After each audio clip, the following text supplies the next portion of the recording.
I'm 85 years old, and I spent 43 years of my life inside offices that don't remember my name. You think your boss appreciates those late nights. You think that extra project will be the one that changes everything.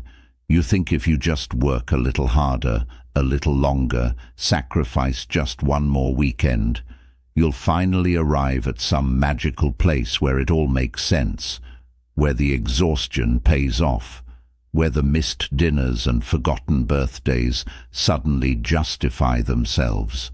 I thought that too. I was wrong, and I'm running out of time to tell you why. My father died when I was 23, heart attack, 51 years old. They found him slumped over his desk at the printing plant where he'd worked double shifts for 2 decades.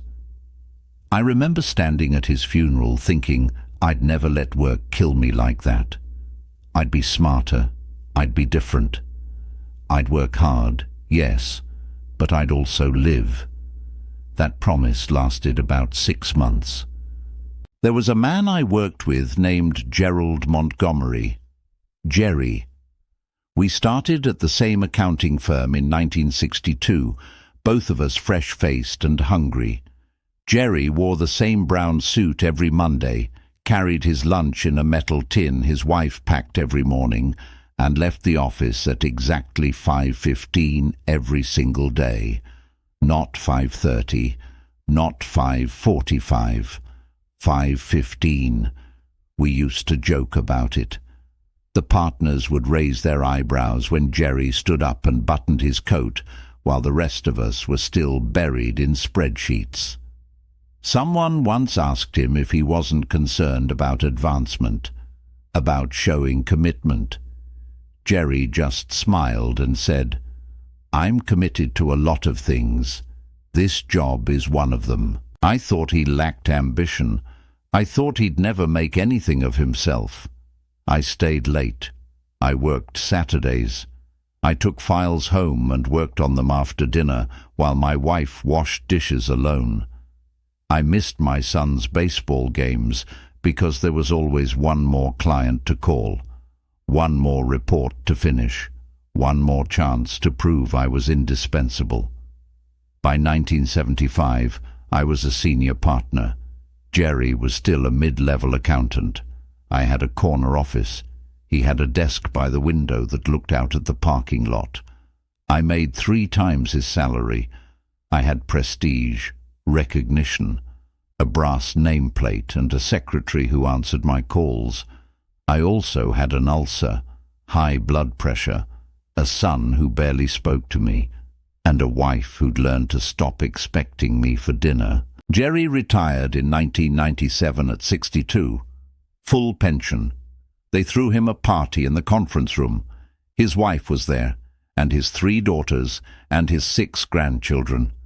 They showed slides of family vacations, fishing trips, birthday parties, graduations. Gerry's whole life, documented and celebrated. His grandson gave a speech about how Grandpa never missed a soccer game, never forgot a recital, was always home for dinner.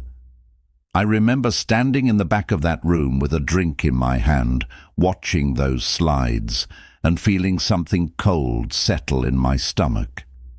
Gerry had lived a life I'd been too busy to notice, and everyone in that room knew it, loved him for it, celebrated him for it.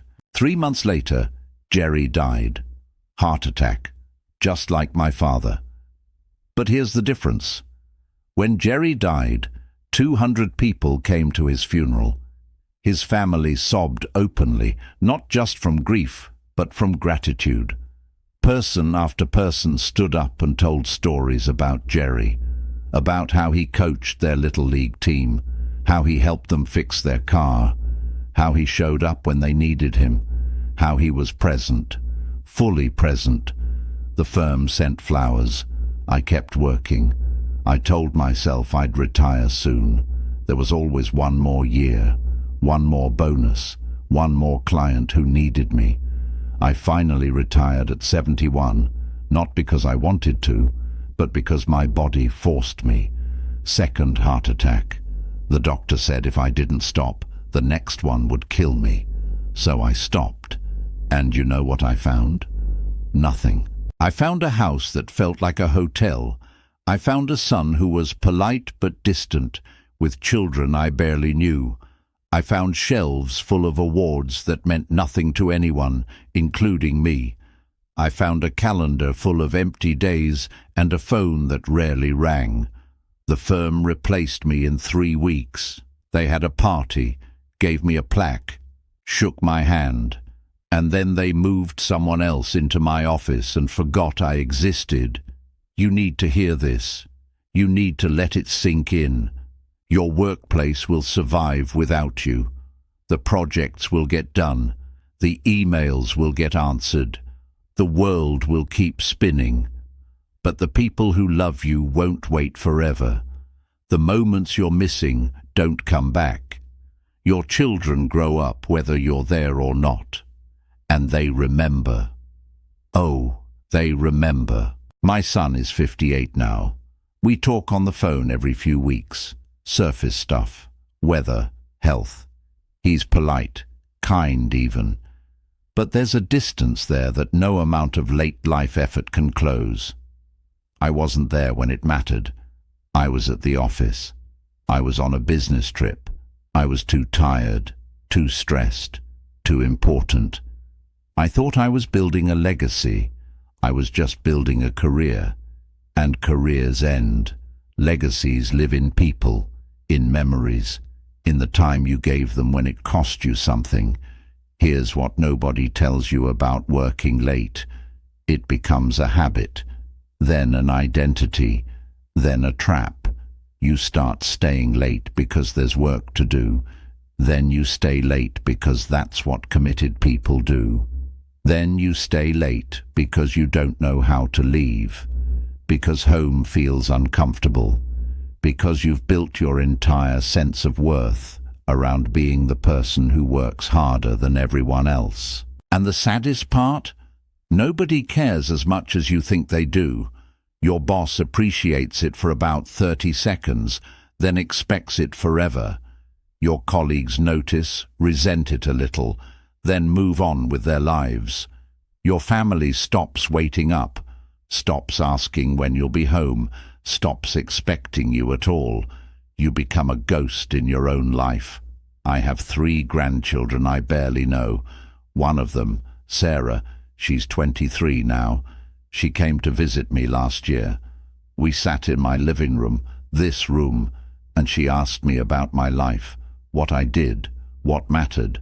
I started telling her about cases I'd worked on, deals I'd closed, problems I'd solved. She listened politely. Then she said, "Grandpa, that's what you did. But who were you?" I didn't have an answer. Because I'd spent so much time doing that, I forgot to be.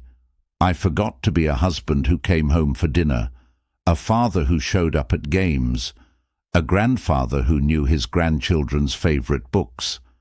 I was always doing, achieving, working, and I thought that was enough. I thought that was what men did, what success looked like. But success that nobody celebrates with you isn't success. It's just exhaustion with a paycheck. I'm not telling you not to work hard. I'm not saying ambition is bad or that your career doesn't matter. I'm saying it's not the only thing that matters. And if you let it become the only thing, you'll wake up one day in a house full of things you earned and nobody to share them with. Work will take everything you give it and then ask for more. It's not malicious. It's just the nature of work. There's always another deadline, another project, another crisis, another opportunity. The work never ends, but your life does. And when it does, nobody's going to stand at your funeral and talk about how many hours you billed or how many emails you answered. They're going to talk about whether you were there, whether you showed up, whether you loved them enough to choose them over a spreadsheet. So here's what I wish I'd done differently. Here's what I'd tell my younger self if I could go back to 1962 and shake him by the shoulders. First, set a time and leave, every single day. Not when the work is done, because the work is never done. Leave because your family is waiting, because your life is waiting, because you matter more than the task in front of you. Gerry had it right. 5:15, every day. Not because he didn't care about his work, but because he cared about something more. Second, protect your weekends. Protect them like your life depends on it, because it does. The life you actually want depends on it. I worked almost every Saturday for 30 years. I told myself it was temporary. It never was. I told myself my family understood. They did. They understood I'd chosen work over them. Don't do that. Don't trade the irreplaceable for the replaceable. Third, be present when you're home. I'd come home at 9 or 10 at night, exhausted, irritable, still thinking about work. I'd sit at the dinner table with my body while my mind was still at the office. That's not presence. That's haunting. Your family doesn't need your ghost. They need you. All of you. Put the work down. Look them in the eye. Listen. Laugh. Be there. Fourth, miss the meeting, not the moment. If you have to choose between a client dinner and your daughter's recital, choose the recital. The client will understand or they won't, but either way, they'll forget.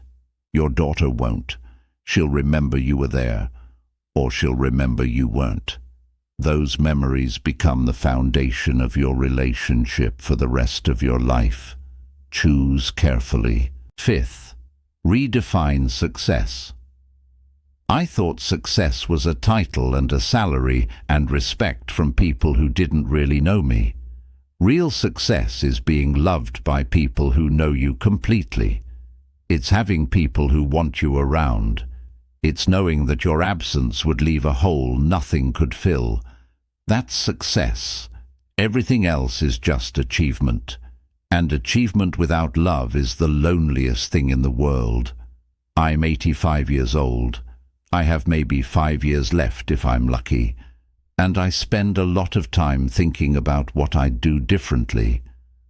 I think about the baseball games I missed, the anniversaries I forgot, the bedtime stories I didn't read because I was too tired from working late on something that doesn't matter anymore. I think about Gerry in his brown suit, walking out at 5:15 with a smile on his face, going home to a life that was waiting for him, a life that loved him, a life that mourned him when he died. I worked late for 43 years, and now I sit in this house alone, with awards nobody looks at and money that can't buy back a single missed moment. Don't be me. Don't wait until you're 85 and full of regret to realize that the extra hours weren't worth it. They never are. The work will forget you, but the people you love won't, and neither will you. Go home, be there, choose them while you still can, because one day you'll be sitting where I'm sitting, looking back, and you'll either smile at a life well lived or ache for the moments you can't get back. I'm aching. Don't make my mistake.